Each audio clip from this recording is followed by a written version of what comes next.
안녕하세요. 미들볼뱀입니다. 반갑습니다. 최근 언론 기사를 보면은 특수관계인에게 주택을 저가로 양도한다는 기사가 많이 보일 겁니다. 주로 직거래 저가 양도 관련된 기사인데요. 주택을 특수관계인에게 직거래로 저가로 양도했을 때 세무상 문제가 없는지, 문제가 있다 그러면은 어떤 문제가 있는지 오늘은 좀 자세히 살펴보고자 합니다. 기사부터 좀 볼게요. 헤럴드 경제에 실린 기사인데요. 2020년 12월 30일 기사입니다. 시중의 전세가보다 8천만 원이나 싼 4억 2천만 원에 매매 거래가 되며 크게 화제가 됐던 안양시 인덕원에 있던 아파트가 곧이어 6억 9천만 원에 거래돼 주목된다. 당초 요 4억 2천만 원짜리 매매 거래는 중개인이 끼지 않는 직거래 방식이었거든요. 그런데 최근에 중개인이 낀 실거래가 거래가 6억 9천만 원짜리가 떴다는 겁니다. 그게 언제가 떴냐면은 12월 29일에 실거래가 공개 시스템에 떴나 봅니다. 근데 요거는 중개거래입니다. 이번 거래가 주목되는 데는 직전에 이루어졌던 직거래와의 가격 차이가 매우 커서다. 이 아파트의 같은 면적이 11월 25일에 4억 2천만 원에 거래가 됐는데 같은 구축 물건이었대요. 그런데 이번에는 얼마가 거래됐느냐? 6억 9천에. 요거는 이제 직거래가 아니고 중개인이 낀 거래라고 떴다는 겁니다. 그러니까 이 6억 9천짜리 거래는 정상 거래겠죠. 그리고 11월 25일에 있었던 4억 2천만 원짜리 거래가 아마 특수관계인 간 직거래인 것 같습니다. 이렇게 특수관계인 간 직거래가 이루어지면서 시세보다 한 2억 7천 정도 싸게 거래가 됐잖아요. 이렇게 됐을 때 세무상 문제가 없는 건지, 세무상 문제가 없다고 그러면은 어떤 원리가 작동한 건지 이 내용을 간단하게 좀 설명을 드리겠습니다. 지금 특수관계인한테 아마 저가 양도했을 텐데 이게 이렇게 저가 양도했을 때 문제되는 것들이 두 가지가 있습니다. 첫 번째가 양도자는 저가로 팔았기 때문에 양도세 부당행위 계산 부인 규정이 적용될 수 있습니다. 그리고 취득자 입장에서, 자녀 입장에서는 싸게 샀기 때문에 저가 취득 시 증여 의제 규정이 적용될 수 있습니다. 요 사례는 뭐냐면은 요 시가 12억 원짜리 아파트에 보증금이 8억이 들어가 있거든요. 요거 정상적으로 이제 취득하려면은 4억이 들어가겠죠. 보증금 8억을 안고 사면 4억이 들어가야 되는데 자녀가 돈이 1억밖에 없었나 봐요. 그래서 아버지가 아파트 시가 12억짜리 보증금 8억을 안고 취득하는 조건으로 자녀한테 얼마에 팔았냐면은 9억 원에 팔았습니다. 자녀는 그러면 1억 원만 내고 이 주택을 취득할 수 있는 거죠. 근데 시가보다 한 3억 정도 싸게 판 겁니다, 자녀한테. 이랬을 때 문제가 되는 게 먼저 자녀 입장에서부터 살펴볼게요. 자녀는 시가보다 3억 싸게 샀기 때문에 저가 취득 시 증여 의제 규정이 적용될 수 있다고 그랬죠. 저가 취득 시 증여 의제 규정이 적용되려면은 이 아래 요건을 갖춰야 돼요. 시가하고 대가의 차액, 요게 싸게 산 금액이죠. 요 사례에서는 시가 12억짜리를 9억에 샀으니까 시가하고 대가의 차액이 3억입니다. 3억 원과 시가의 30% 중 작은 금액. 이때 시가가 12억이니까 시가의 30%는 3억 6천이거든요. 3억 원과 3억 6천 중 작은 금액은 3억이죠. 그럼 시가하고 대가의 차이 3억이 이 둘 중 작은 금액 3억 원 이상이면은 저가 양도시 증여 의제 규정을 적용을 받습니다. 이 사례는 똑같으니까 저가 양도시 증여 의제 규정을 적용받겠죠. 그럼 문제 있는 거 아니냐 이렇게 생각할 수도 있는데 여기 실제로는 문제가 없습니다. 이렇게 저가 양도시 증여 의제 규정이 적용된다 하더라도 이 시가하고 대가의 차액을 다 증여로 보는 건 아니고요. 이 증여 재산가액을 계산할 때는 시가하고 대가의 차액에서 일정 금액을 빼주게 돼 있거든요. 이때 시가의 대가의 차액이 3억이잖아요. 이 3억에서 시가의 30%와 3억 원 중 작은 금액, 이게 3억이었잖아요. 이 3억 원을 다시 차감해 줍니다. 결과적으로 저가 양도했을 때 증여재산가액이 0이 돼버리는 거죠. 이 시가의 30%와 3억 원 중 작은 금액이 항상 3억이 되기 때문에 시가보다 한 3억 정도 싸게 팔면은 이 저가 양도시 증여 의제 규정에 적용을 받지 않습니다. 자녀의 증여세 문제는 해결이 됐습니다. 그런데 양도자인 아버지 입장에서는 이걸 양도세를 내야 된다고 그랬잖아요. 양도세 부당행위 계산 부인 규정이 적용된다고 그랬습니다.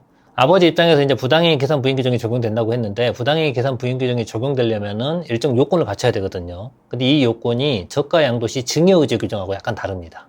저가 양도시 증여 의제 규정은 시가보다 30% 또는 3억 이 정도 싸게 팔았으면은 이제 문제가 안 된다고 그랬잖아요.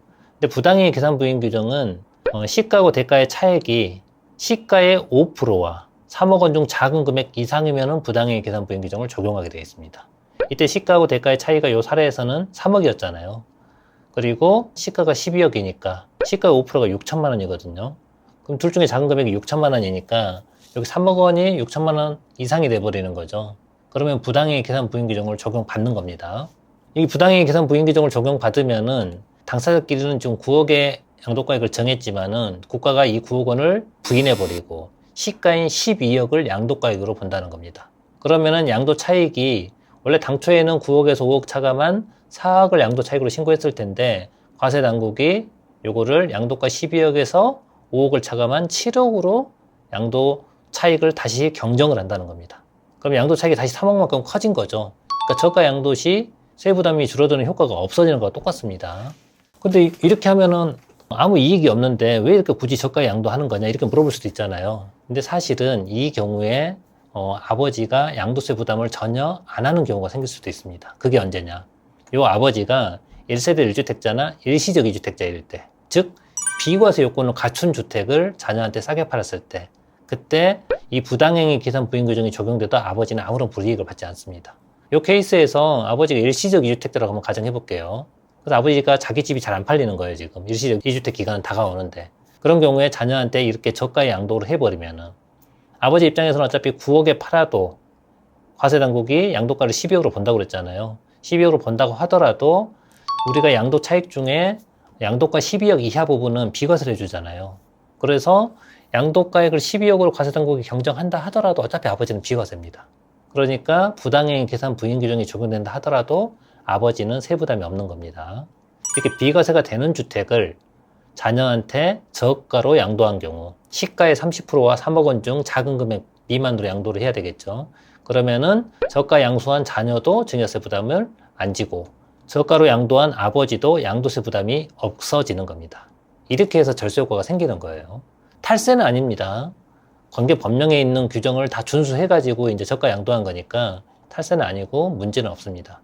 그런데 이런 이 기사만 보고 양도하는 아버지가 비과세 요건을 갖추지 못한 주택을 자녀한테 저가 양도하면 어떻게 되는 거냐? 그러면은 이 저가 양도 시 증여의제 규정은 피할 수 있다고 그랬잖아요. 그렇지만 아버지 입장에서 양도세 부당행위 계산 부인 규정은 적용되기 때문에 아버지한테 양도세가 굉장히 많이 나옵니다. 그러니까 이 방법은 아무나 쓰면 안 되고요. 1세대 1주택 비과세 요건을 갖췄거나 일시적 2주택 등 비과세 요건을 갖춘 주택을 저가로 양도하는 경우에만 이 방법을 쓸 수 있는 겁니다. 이렇게 이제 저가 양도에 해가지고 자녀한테 주택의 소유권을 이제 이전해 주는 방법은 알았는데요. 이런 질문을 하시는 분들이 있어요. 자녀한테 저렇게 저가 양도하고 나서 자녀가 5년 안에 팔면은 이월과세가 적용되는 거 아닙니까? 이렇게 물어보신 분들이 계시는데요. 이월과세는 이 사례에서는 적용이 되지 않습니다. 간단하게 한번 그 사례를 한번 볼게요. 여러분들 이월과세가 뭐냐면은 배우자나 직계 존비속에게 부동산 등을 증여하고 증여받은 날로부터 5년 안에 2022년 말까지 증여한 경우에는 5년이고 2023년 이후 증여하는 거는 이제 10년으로 바뀌죠. 증여받은 자가 증여받은 자산을 5년 안에 제3자한테 팔아버리면은 이 증여받은 자의 양도소득을 계산할 때 양도소득은 양도가액에서 취득가액을 차감하게 돼 있잖아요. 이때 이 취득가액을 증여재산가액으로 계산해 주는 게 아니고 당초 증여한 자의 취득가액을 다시 끌고 오는 거, 요걸 이월과세라고 그러죠.